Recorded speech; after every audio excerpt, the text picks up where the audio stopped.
नमस्कार दोस्तों, CTET crack YouTube channel पे आप सभी का स्वागत है।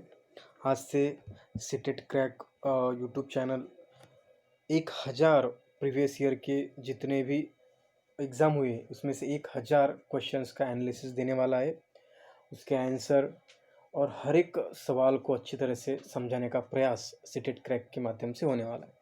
तो आज से हम स्टार्ट करेंगे। उससे पहला सवाल है, भाषा के अर्जन एवं विकास के लिए सर्वाधिक संवेदनशील अवधि कौन सी है? एक, जन्म पूर्व अवधि।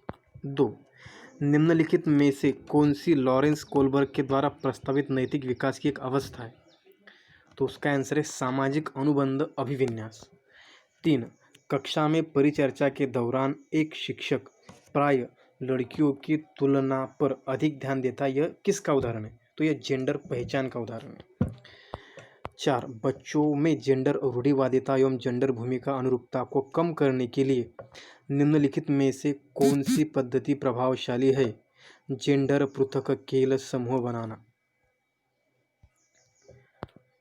पाँच, निम्नलिखित में से किस मनोवैज्ञानिक ने बच्चों को ज्ञान के सक्रिय जिज्ञासु के रूप में देखते हुए उनकी चिंतन पर सामाजिक एवं सांस्कृतिक विषय वस्तु के प्रभाव को महत्व दिया है? तो उसका आंसर है नंबर 4, लॉरेंस कोलबर्ग। नंबर 6 आप लेंगे। 6 नंबर का सवाल है कि जिगसॉ पहेली को करते समय, एक जिगसॉ पहेली होती है, करते समय 5 वर्ष की नजमा स्वयं से कहती है, नीला टुकड़ा कहाँ है? नहीं, यह वाला नहीं, गाढ़े रंग वाला, जिससे यह जूता पूरा बन जाएगा।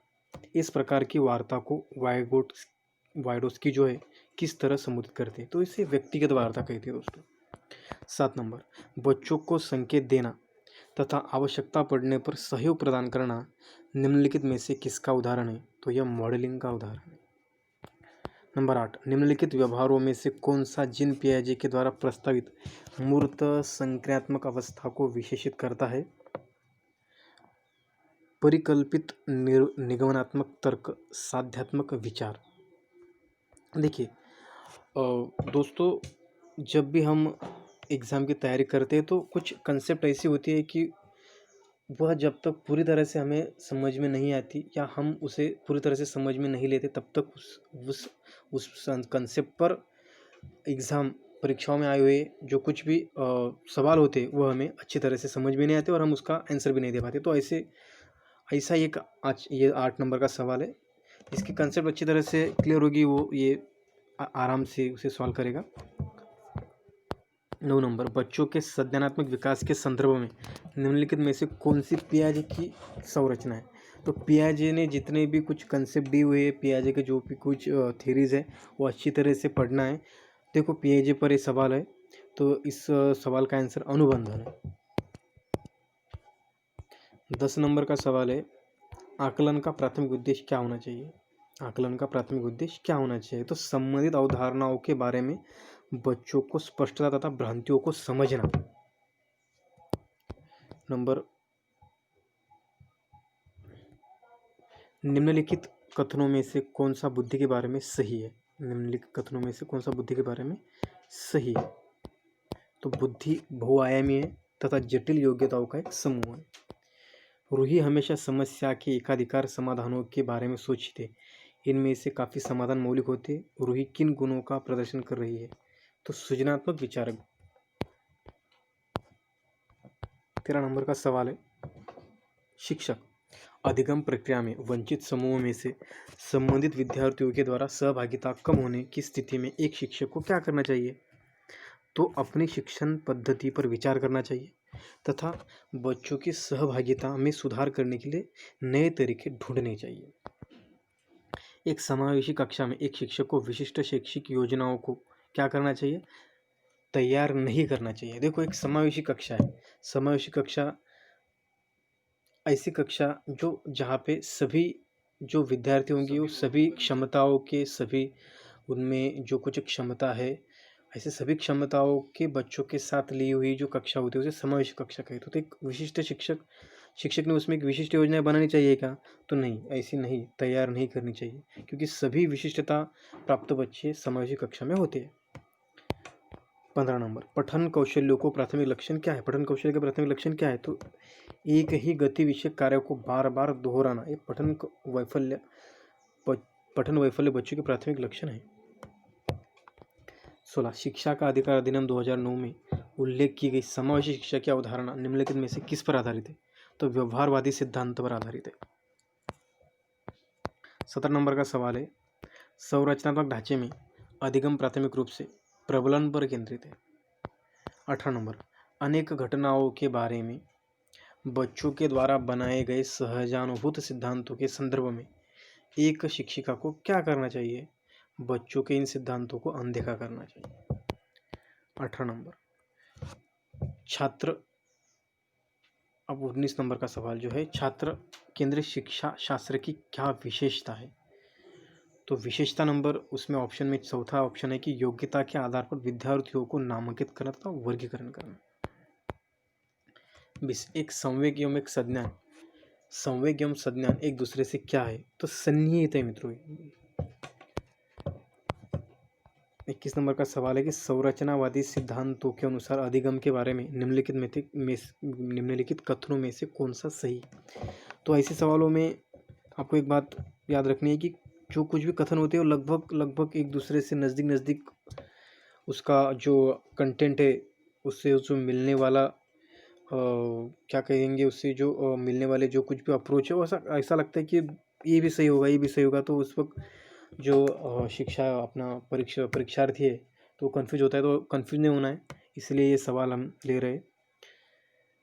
तो एक अधिगम पुनरुत्पादन एवं स्मरण की प्रक्रिया, अधिगम यंत्रोक्त याद करने की प्रक्रिया, 3 अधिगम आवृत्ति संबंधी द्वारा व्यवहारों का अनुबंधन, अधिगम सक्रिय विनियोजन के द्वारा ज्ञान की संरचना की अभिक्रिया। तो इसका लगभग जो आंसर है वो 4 नंबर का है दोस्तों, कि अधिगम सक्रिय विनियोजन के द्वारा ज्ञान की संरचना में प्रक्रिया है। विद्यार्थियों को स्पष्ट उदाहरण एवं गैर उदाहरण देने का क्या परिणाम है?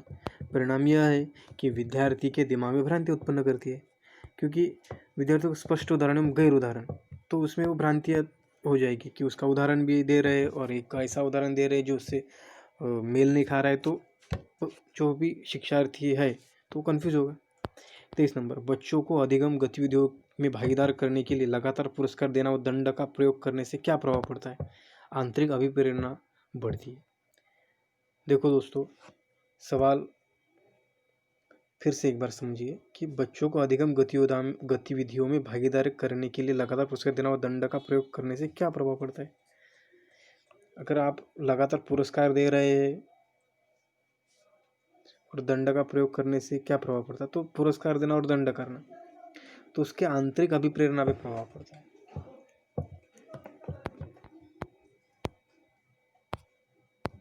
24 नंबर का सवाल, निम्नलिखित में से कौन सी प्रथाएं सार्थक अधिगम को बढ़ावा देती है?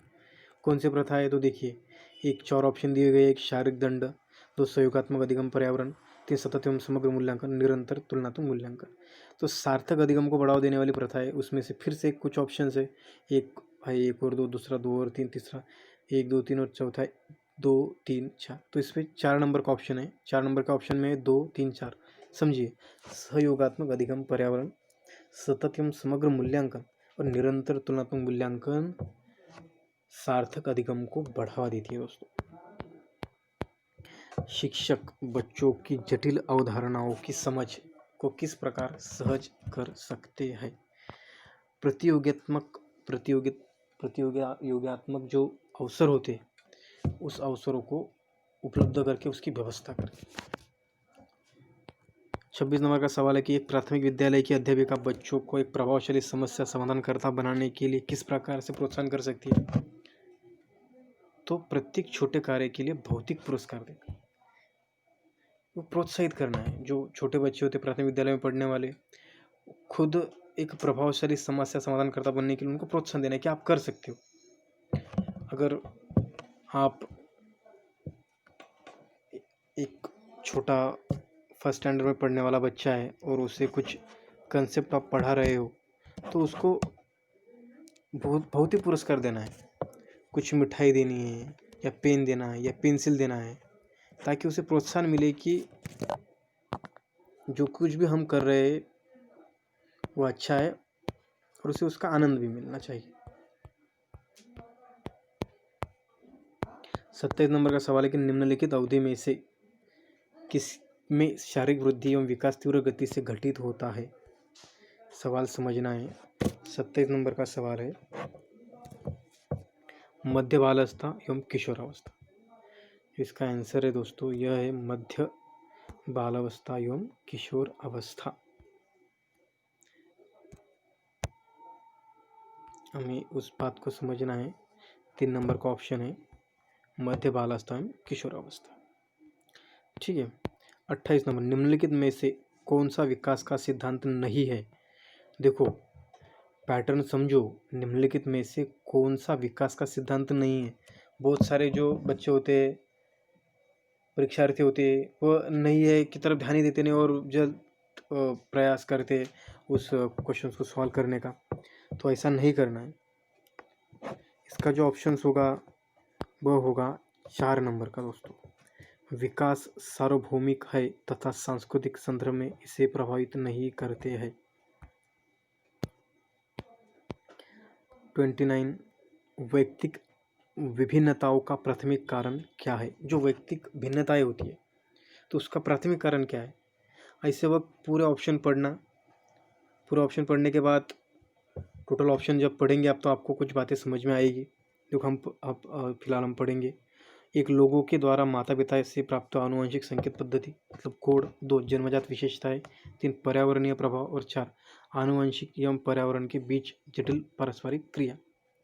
तो क्या हो सकता है, आप प्रयास कीजिए उसे देने का आंसर को। तो उसका जो आंसर होगा वो होगा मित्रों 4 नंबर का कि आनुवंशिकता एवं पर्यावरण के बीच जटिल पारस्परिक क्रियाएं ये वैयक्तिक विभिन्नताओं का प्राथमिक कारण है दोस्तों। और आज के सेशन का लास्ट का जो सवाल है वो लेंगे 30 नंबर का। निम्नलिखित में से कौन सा द्वितीयक सामाजिकरण एजेंसी का उदाहरण है।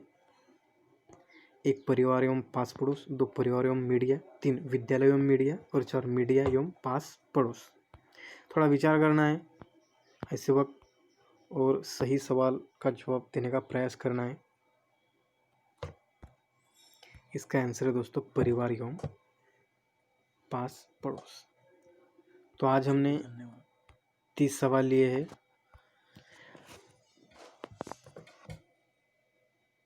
30 सवालों में आपको कुछ बातें तो समझ में आई होगी कि सीटेट एग्ज़ाम में आने वाले जो कुछ भी सवाल होते हैं वो किस प्रकार के आते हैं, किस प्रकार के ऑप्शन होते हैं और हमारी जो पढ़ाई की हमें लेवल रखनी है। सीटेट के वक्त जब हम पढ़ाई करेंगे तो उस पढ़ाई की लेवल क्या रखनी है, ये बातें हमें आज समझ में आई है। ज़्यादा से ज़्यादा बच्चों तक इस बात को शेयर कीजिए, इस वीडियो को शेयर कीजिए, चैनल को सब्सक्राइब कीजिए। और सीटेट क्रैक की ओर से मैं आपको यही बताना चाहता हूँ कि आप इस साल सीटेट क्रैक करोगे। बस सीटेट क्रैक के साथ जुड़ना है और ज़्यादा से ज़्यादा सवाल सुनने हैं, बार बार सुनने हैं। और एक और रिक्वेस्ट है आपको कि ये सब सुनने के वक्त लेटर पेन लेके बैठना है, हर एक सवाल को लिख लेना है। ठीक है दोस्तों, आज के लिए इतना ही। बहुत बहुत धन्यवाद वीडियो देखने के लिए।